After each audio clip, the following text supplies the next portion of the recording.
Welcome to Energized Futures, the podcast that sparks discussions about the dawn of a new era in energy. I'm your host, Stephen Ballard, here to illuminate the road ahead as we venture towards a greener, more sustainable future. Over the next few months, I'm going to be speaking to Alex Boyd, the CEO of PSC Consulting. PSC works with a great number of the world's electrical transmission, generation and utility companies, and therefore Alex is in a unique position to explain just how our energy landscapes are being designed for our sustainable future.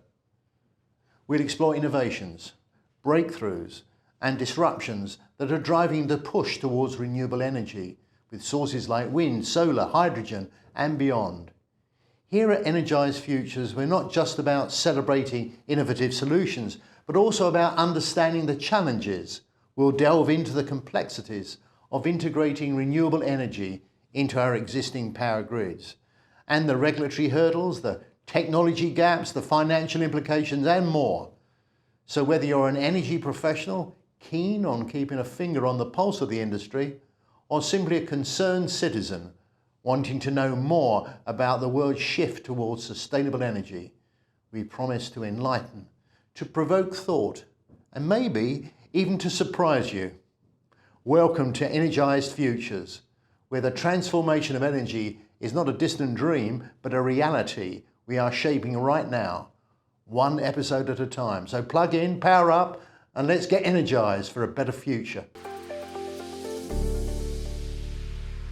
Hi, Alex. Now, the Paris Agreement said we were supposed to have a 45% reduction in emissions by 2030, down to net zero in 2050. And yet, at the moment, there seems to be a rowback by certain governments for all sorts of reasons, competition being one of them, to stay on track. Do you think we're on track still? I think we're not on track. I talked about a DMV study in our earlier podcast, which was indicating that we were probably still had another 25% of total energy usage to cut out of our fossil fuel usage. So that tells us that we're slow and we've got to speed up.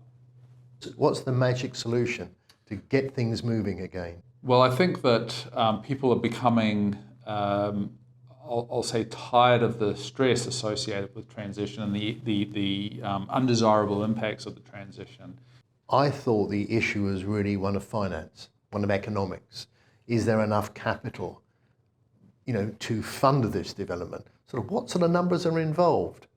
Currently, globally, we're spending about $3.5 trillion to drive the energy transition, and the studies are suggesting that that number needs to get up to over $9 trillion to achieve the goals that we've set ourselves. So it's a big additional spend for sure, and I don't think that the big issue is around the lack of capital. It's really more around the lack of infrastructure and supply chains that we've got to establish as part of the transition as well. But there's some areas where finance can't cure the problem, and that's CCS, which I understand is still not viable, no matter how much money you throw at the problem. Well, it's not economically viable today. It's working and we can do it. It's just not able to be done at a cost that's acceptable.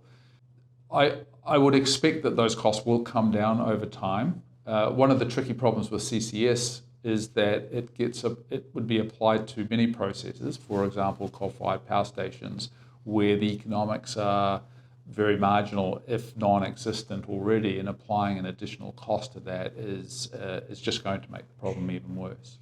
But if we haven't got a viable CCS solution, does that not just put an anchor on the progress of energy transition? Because we need that in order to capture carbon when using conventional fuels in this transition period.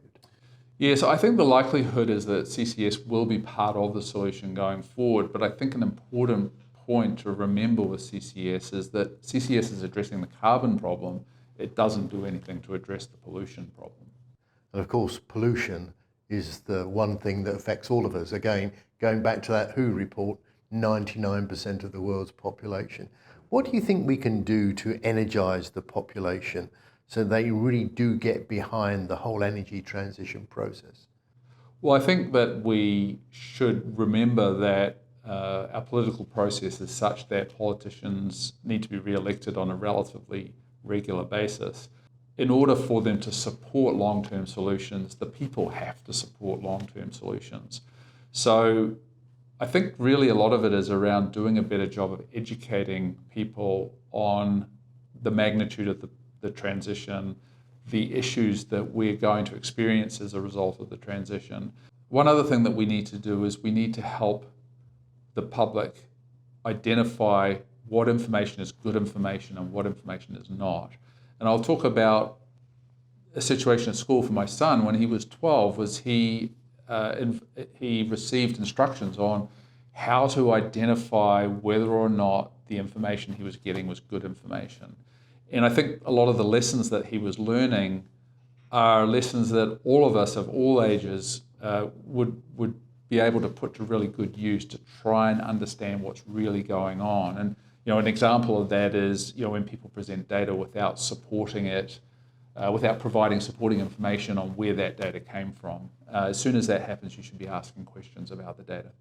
Can you give me some examples of the misuse of data in the industry relating to energy transition?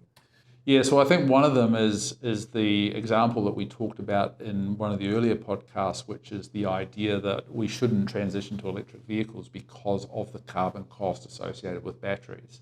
And that's an example where the people presenting that as an argument are looking at one very small part of the picture, and the picture is much bigger, and when you look at the entire picture, the story is quite different to the one being presented.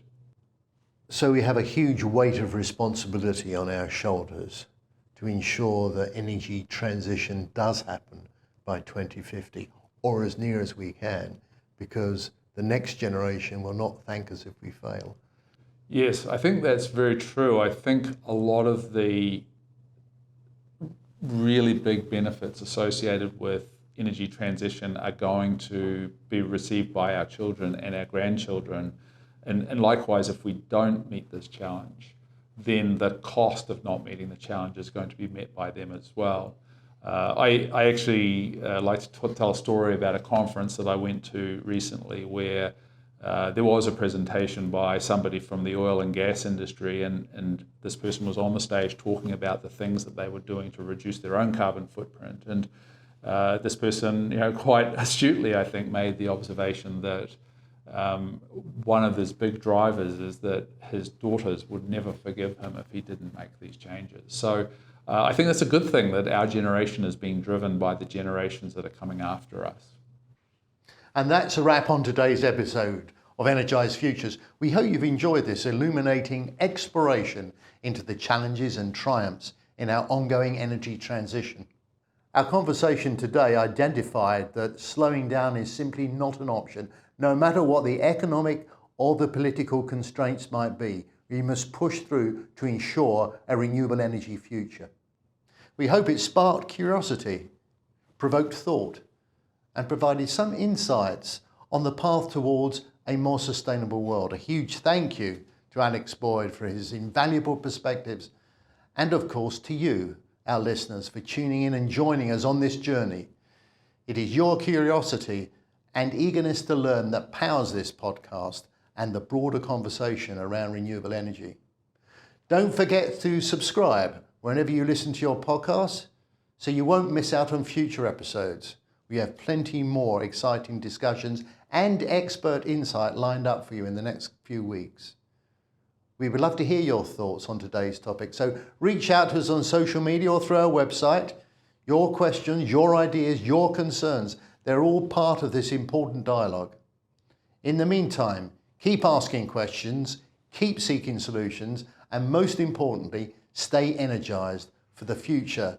It's not just sustainable, it's not just equitable, it's prosperous for all. I'm Stephen Ballard signing off. Until next time, power on.